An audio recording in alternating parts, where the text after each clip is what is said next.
right, so I'm going to kick off today. We've got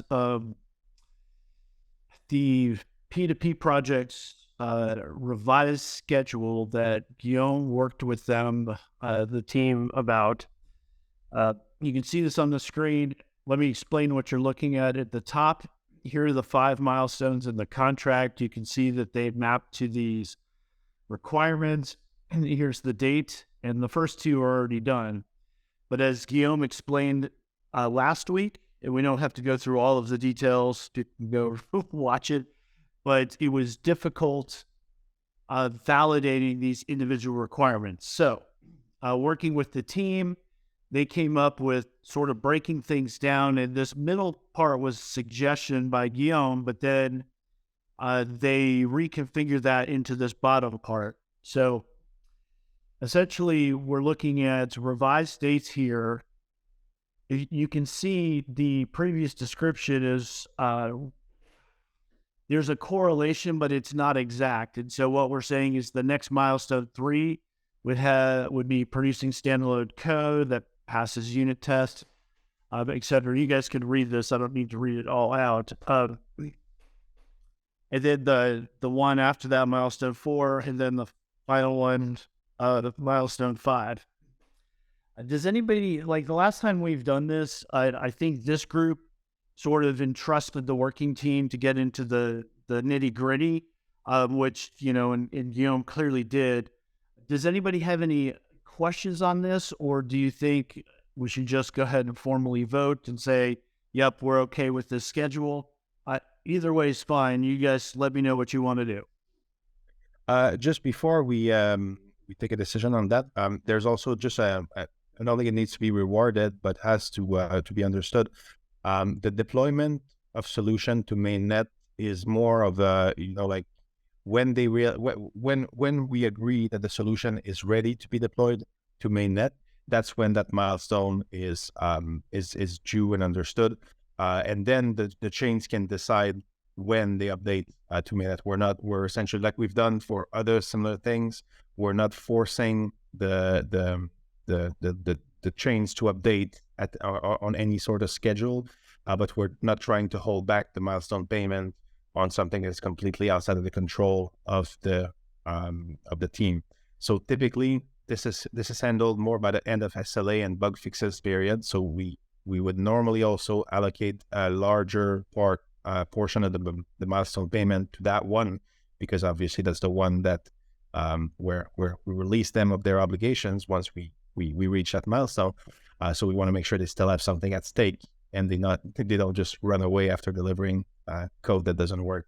So that part was outside of my mandate. I was not privy to the financial discussion about the payments. So I don't know what size the payments are, but essentially, like that's how I would invite you to kind of consider the decision. This deployment of solution to mainnet is let's say a workable version of the code, and it is to be deployed on each chain's own schedules and independent of paying the contractor.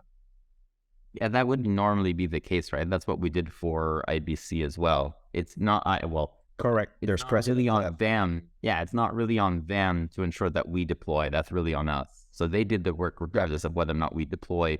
I think what we agreed on for IBC anyways is deploy, or I guess what I would suggest for this, if that's not the case, deploy what they have on Jungle. So we have one location where we deploy, everybody agrees, okay, it works, it's good, we've got what we need. Then we make the payments, and then it's one schedule on each chain that is completely separate. Exactly. I do agree with the SLA, so that we keep though the SLA bug period fixes, that would be separate. Plus that would also be, I guess, maintenance. Just generally, each of our chains are slightly different. So if there's some tiny things to adjust, I would imagine that would be found in milestone 5 as well. Correct. Yeah. Yeah, I have a related question to that, which is, well, first, I'm curious if this is on track per this schedule for the July 20th step, and then along the lines of what of what Eve was talking about. What is the end of? I assume that the end of the SLA is actually triggered by being a month after the deployment to mainnet. But I want to verify that, and I'm curious about what the process, what the understood process is for the bug fix period. Is that a year? Does everything have to come through Antelope, or can any of the coalition chains? Yeah, I mean, I think it's a very good question, and there's also another thing to be kind of, I guess, factored in is the planned release cycles of the Antelope core devs. So essentially, like this has been maybe discussed a little bit on previous calls, but just so that everyone is aware, and feel free to correct me, maybe Ted or Jeff, if you have, if I'm not exactly right about the details, but the general idea is to have a release cycle where there's a major release in March and a major release in September, and then releases where there's a break in consensus. These are set to happen more in September, like hard forks, and soft forks that don't require necessarily breaking consensus are set to happen normally in the March release. This one here is not a change that would break consensus. It's only a configuration that operators would be enabling. This being said, I mean, a non-breaking consensus change can be added to the release cycle of September. It doesn't cause any issues. But the opposite is not true. Like if you're breaking consensus, then we try to keep them on the September release. So here, one way or another, it seems like for this to make its way into an official version, that would be the September release. So there might be some, I guess, issue with having an end of SLA fix that comes before that release, because that would then, that doesn't really leave anyone much chance to experiment with real world conditions as opposed to testnet conditions. So I don't know how you guys feel about that. If you're okay with it's a relatively simple I guess feature that gets added that doesn't really impact the core code and can be disabled if there's any issue. So I don't think the stakes are too high.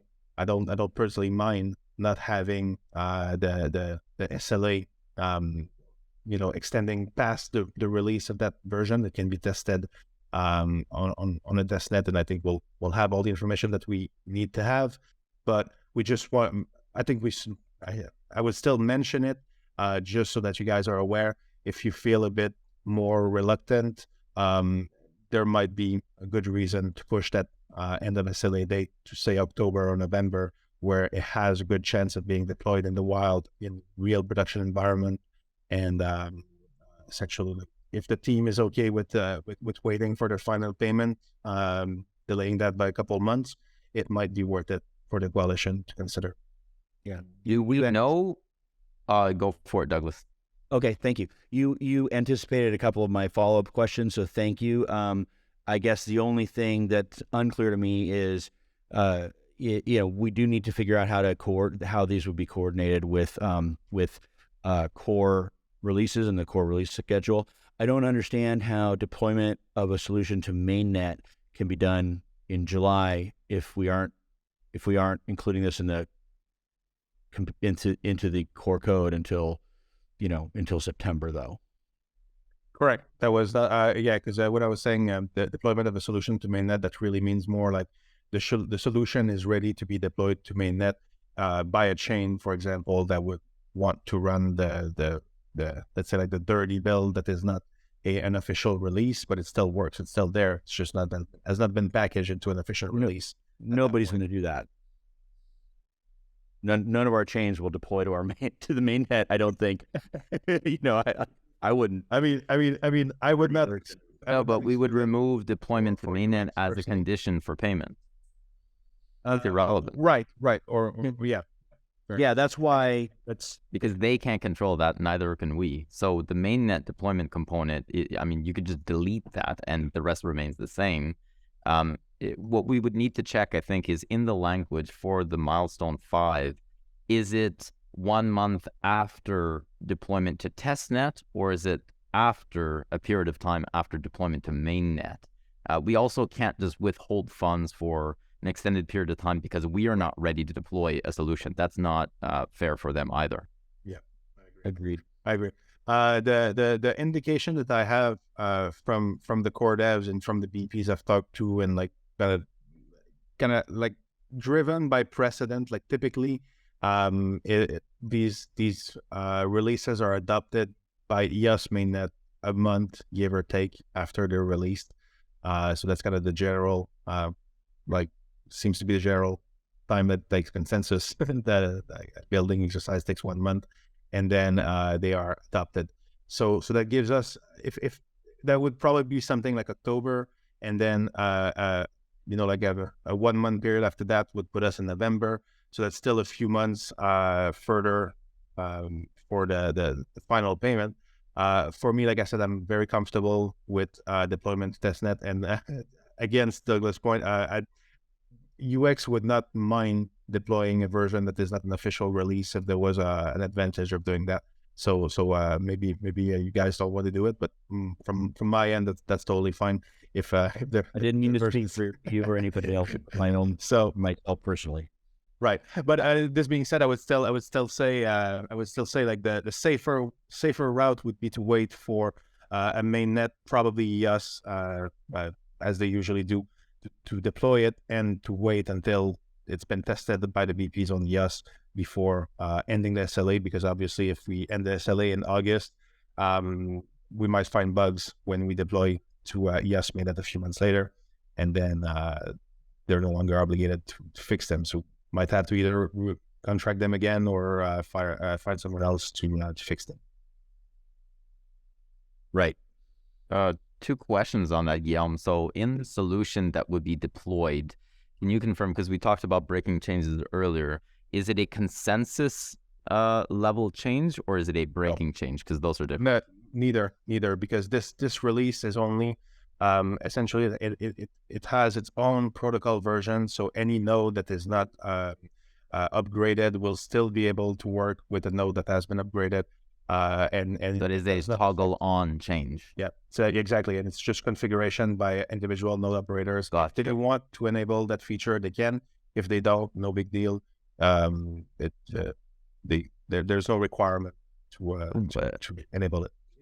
Jeff, you might not have the answer on hand, but that milestone 5 right now, Jeff, what is the total sum, the actual funding amount? Do you know? Roughly, it doesn't need to be exact. Yeah. And the reason why I'm asking is I would also be comfortable in saying that we could split that milestone 5 in 2 milestones and give the majority of that after a month or whatever is written currently after deployment to testnet, because that's where we'll catch the majority anyways. And then we withhold a very small portion, which is less so about bug fixes. It's really just extending that SLA period if they're comfortable. But I don't know what that total amount is. I almost have let's see here. And then I guess the total amount, the milestone 5, what percentage of it is it of the total funding? Yeah, milestone 5 is $7,650. It's like, so it's a joke. Yeah. So it's nothing. So I would even become, basically there's no, even if they decide we're not supporting you, we're not giving you SLA, we're not fixing your bugs, we've got no leverage. So I would even be comfortable in just saying this SLA will end a month after the testnet, and if we need to re-engage them, we have to bear those costs anyways. Because that $7,000 in how much are we paying out of the $200,000 is a minimal percentage. It's irrelevant. For comparison, we put $600,000 for the end of the SLA at Finality. I think at the time it was just to have something hanging out there for it to ensure against non-performance. Well, it's also a non-breaking change. It's a very small upgrade that people can do on their own, right? We had talked about that this was low risk. I think we did this because, and the low dollar value indicates I think it's just because like when you no longer have payments, you no longer have any leverage, and we would have the very small $7,000 worth of leverage to make sure to keep them interested and engaged. As a though we would hope that would always happen by good business ethics. I think that's what that reflects.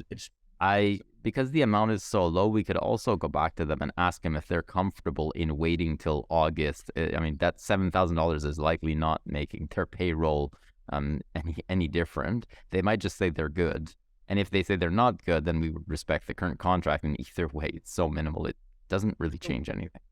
I think I would suggest that we should ask ourselves, do we feel that is a suitable length of SLA?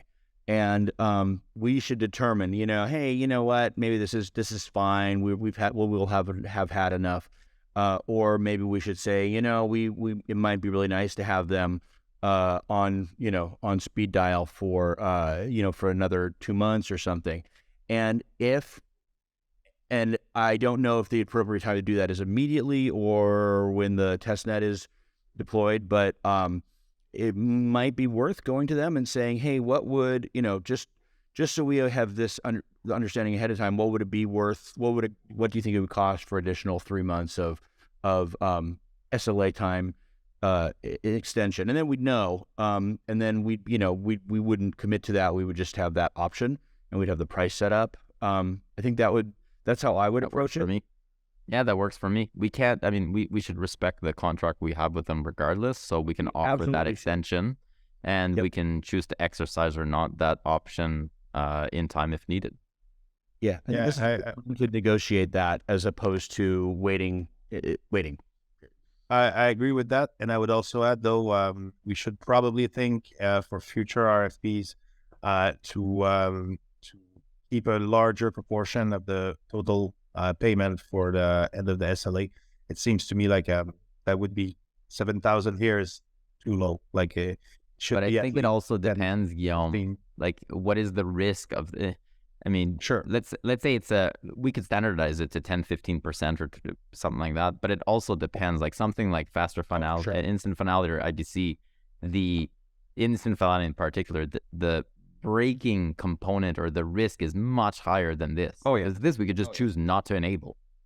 Yeah, absolutely, for sure. But it's still because to me it kind of as we experience now, it basically tells us that there's no leverage, so we can't. Yes. And the percentage is anything. Yeah, exactly. I think it was a conscious decision at the time, right? So it reflected that this is not a consensus protocol level thing. I mean, I think at some point somebody signed off on 7,000. I don't remember the date, but I think that's why. Well, we all did. Yeah, exactly. Right. But I really don't see this as being an issue right now because, again, the nature of the function itself is very low.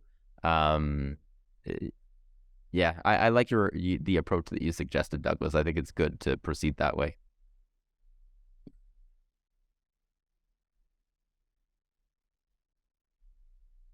All right, so in terms of these milestones, then it seems like, so the one thing to call out, I renamed part of milestone 4 to just solution ready to be deployed on mainnet and taking the actual deployment out. Other than that, for these milestones, are we ready to vote? Do I have everything updated? And just to confirm, Jeff, what are we voting on that change? Yes, because are we voting on milestone 3? On that list. On the list. So we are going from these milestones at the top, which are in the contract, to now these milestones down at the bottom with these, the new description, these deliverables for each of those milestones. And prior to voting to confirm, are they in agreement with these milestones? Yes. In fact, they were working with Guillaume. Yes, they're fine with these milestones. That in fact, they asked me to bring it up for vote. Great. All right, let's call a vote. So, start with you. Yes. Yes. Wax, That's yes. TELOS, Yes. don't want to make assumptions. Yes. All right. Okay, good. So I will get that back to Fumin, who will coordinate with them. And the next milestone is, I'll tell you when we get closer. All right. Next thing for new items, Antelope go-to-market cross-chain marketing group. Lucas, this was something you asked to be put on the agenda. Would you like to take a moment to talk about it? I'm sorry, which item? Antelope go-to-market cross-chain marketing group. Oh yeah, so that was actually put in a while back, and it was just an update regarding the fact that we are regularly meeting now. There's a cadence to these calls, and the latest one we're just discussing essentially alignment on Antelope for press releases and then any sort of articles across different chains as we're upgrading. So I think that's it's a pretty good initiative, and at least from our side on Wax, it helps us kind of coordinate all these different pieces across the different social media platforms.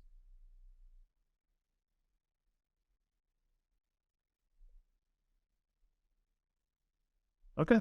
Is there any questions? That was just kind of an announcement. All right. The last new item, the timing of this call. So it's been noted that this call tends to be a lot of just routine status reports now. And it has been suggested that this call happens once a month on the first Thursday of each month.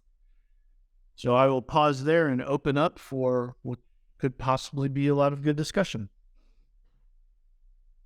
That's a great summary.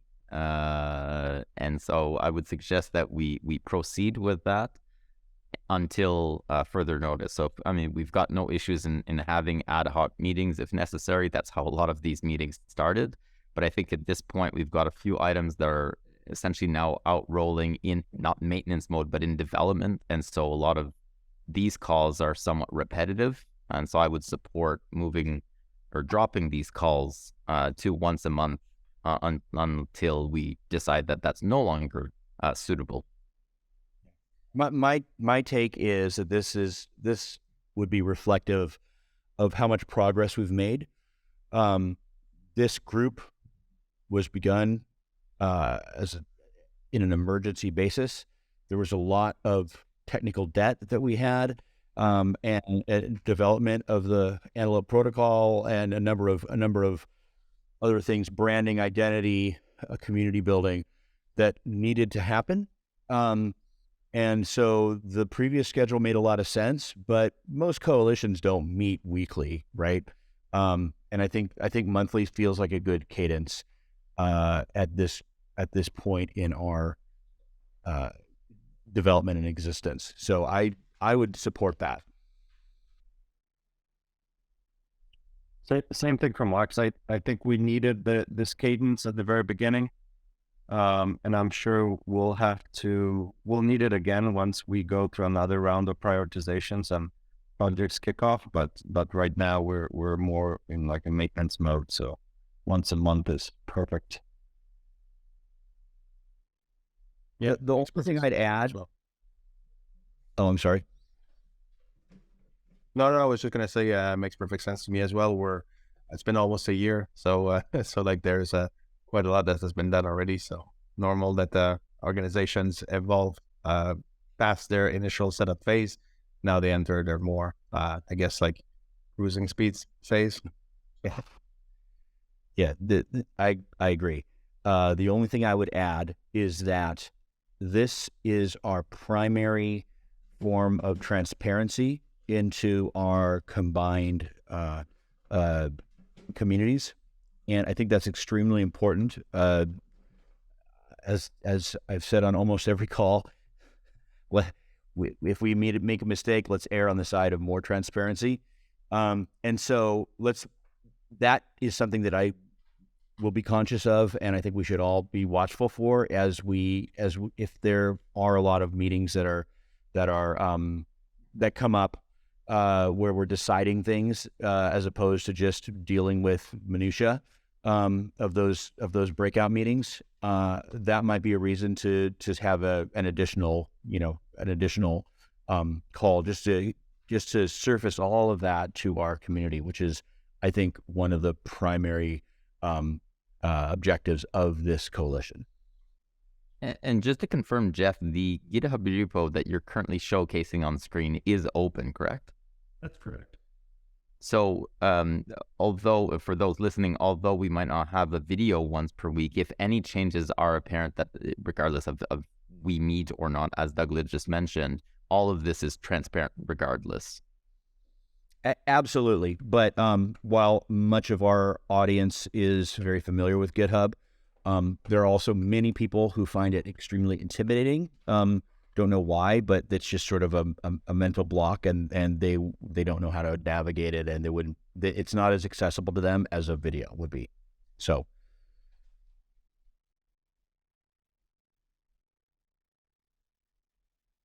anyway, I think we'll strike a good balance. I just wanted to sort of be on record with that, and so that we're mindful of our responsibility to our constituents, which I think we always have been, and we will continue to be. All right. Any final comments on this? All right. So let's take a vote to set first Thursday of each month. EOS. Yes. Wax. Yes, as well. TELOS. Yes, please. UX. Yes, for UX. Wow, So, I expected one of the Canadian guys to do what? Yes, please. I wouldn't have. Or yes, sorry. Yeah. okay. So I will update the invite. I get that short. All right. Oops, this is done. Okay. All right. Kind of going through the status. A couple of these will be quick again. Where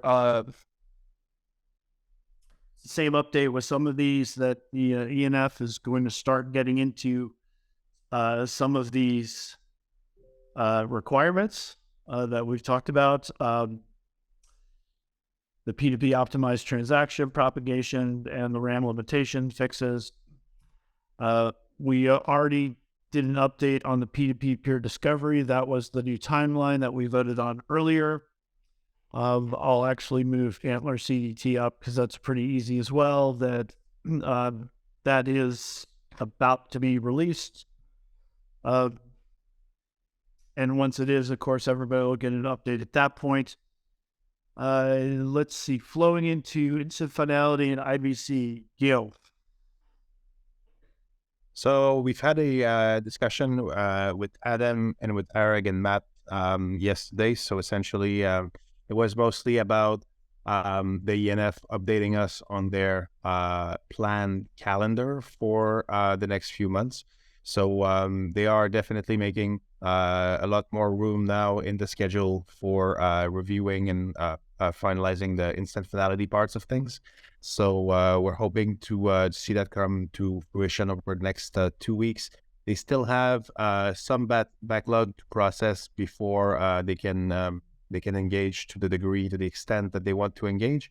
But they reassured me that they wanted to make this their main priority for this upcoming September release, their largest priority essentially. So it would appear that we will be in good hands for the final part of that project, and we're very, very much excited, looking forward to the involvement of the amazing engineers of the ENF in seeing its functionality come into reality.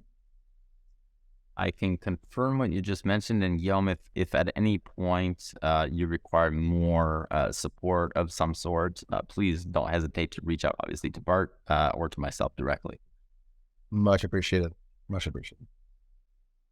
So yes, we do aim to have instant finality out in our September release. That would be great. I don't know if it's possible, but that would be great.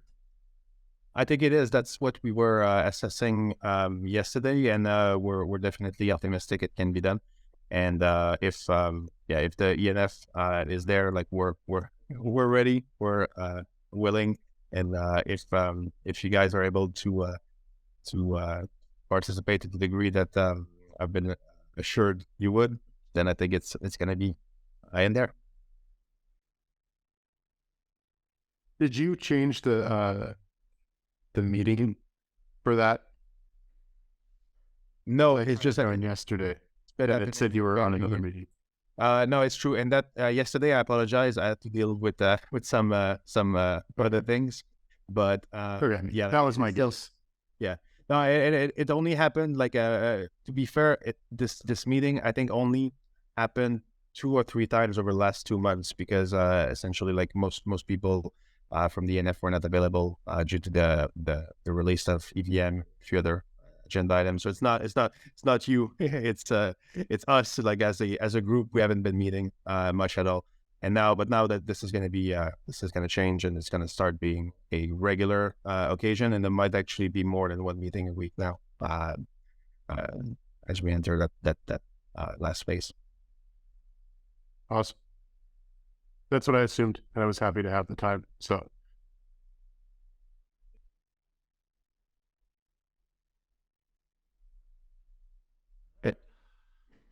Aaron is not here today.